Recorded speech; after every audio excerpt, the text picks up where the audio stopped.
Action. Can you give me your name My name is David Ham, and your age? 34. And can you tell us about the event that took place on March the 15th, 2015? Oh man.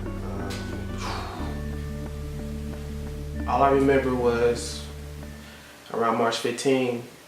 That's when I woke up. I was flew to CMC, Where is CMC? Charlotte Medical Center. It's in Charlotte, North Carolina. I was rushed to Winston-Salem Baptist Hospital before, and I was going through a lot of complications with my health then. One day I woke up spitting up a lot of blood, and my sister rushed me there. By the time I got there, I can't remember nothing at this time, like completely nothing. I didn't know who I was, nothing. So the next minute I can remember was they put IV needles in me everywhere, and I noticed this doctor prayed for me. And when I was lying there, and he took my hand, and he was like, "Are you okay, buddy? You okay? You okay?" And I'm like, "I just want to go to sleep," right? I go to sleep, and I noticed when they was counting down the numbers, and all I heard is Father God, and he just drift off. And that's when I had died at that point.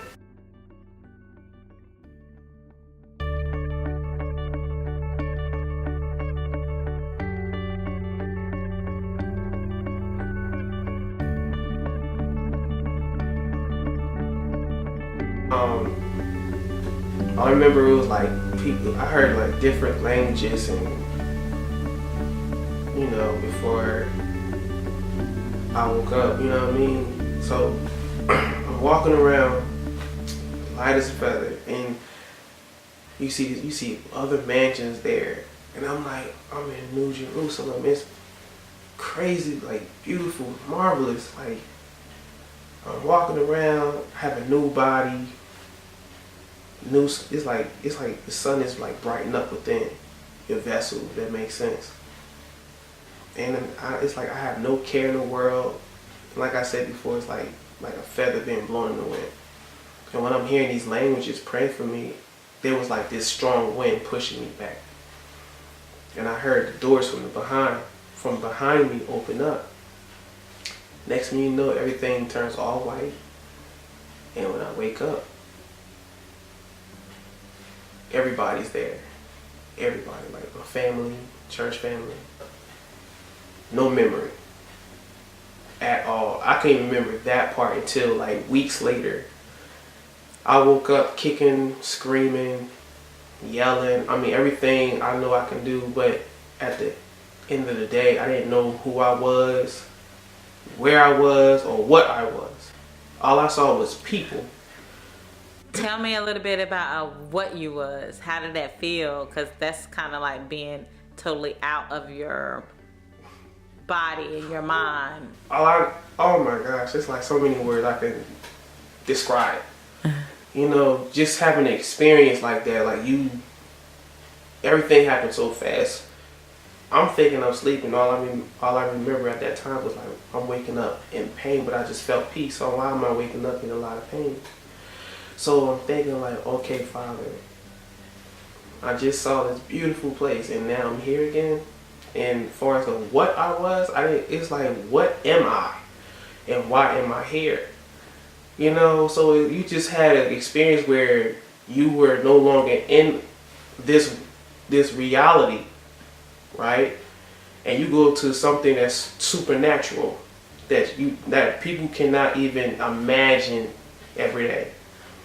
And then you're back to reality again. So it just made me feel like, oh my God, like I was totally lost for words. And as far as the behavior, it was just, I would say mind scattering, if that makes sense. because now it's like you don't know what's going on. All you know is you got doctors trying to revive you, trying to restore you. Like, okay, David, Mr. Ham, you gotta wake up. You gotta, so focus. And it's like I'm fighting and I'm kicking. Like, oh my gosh, And I didn't even know who my mother was. I didn't even know who she was. And she was like right there. And one thing I remember she said to me was, all that kicking and screaming, you got all that energy, because mothers, they know what to say. So she's like, well, why don't you take that same energy and use it to get yourself out of here, right? Mm-hmm. I had to literally learn to walk again and count and write. It's like it was as if you were reborn, mm-hmm. a baby, but you're an adult, but you're in a baby mindset because you had to have people who take care of you. You know what I'm saying? So, are you different than you were before? Now, yes, I am. I had to grow to the person I am now. I had to grow to the man that I am now. But it was a process. It was a process. Everyone has a process. Some are shorter than others. Some are longer than others. But it was most definitely a process. I had to understand who God is more. I decided to allow God to lead my footsteps into where He has me to go. I had plans to go to school. God said no. He had other, things to do. I have other things in Him I have to do. So, and now I see why. You know what I mean? There are people out there that needs to hear this. And this is what I believe, the why. You know what I mean? They need to hear this of what God, the Most High, I would say the Most High. When I came up from the transplant, I'm still traumatized. I'm still trying to figure out who I am. The only thing I can remember is, Lord, why did this happen? Why did, And that's when He told me. He said, He led me to John 11, where Lazarus died, and he had to perform a miracle that day where people were in disbelief. I had people that I know were in disbelief, telling my sister and whoever and everyone else, like, oh, he was always sick anyway, so he should die. And my family here, they was like, oh no, he ain't dying on our watch. They prayed for me, and I'm here now. Now, if you had to leave a word to inspire others, what would it be? Oh man,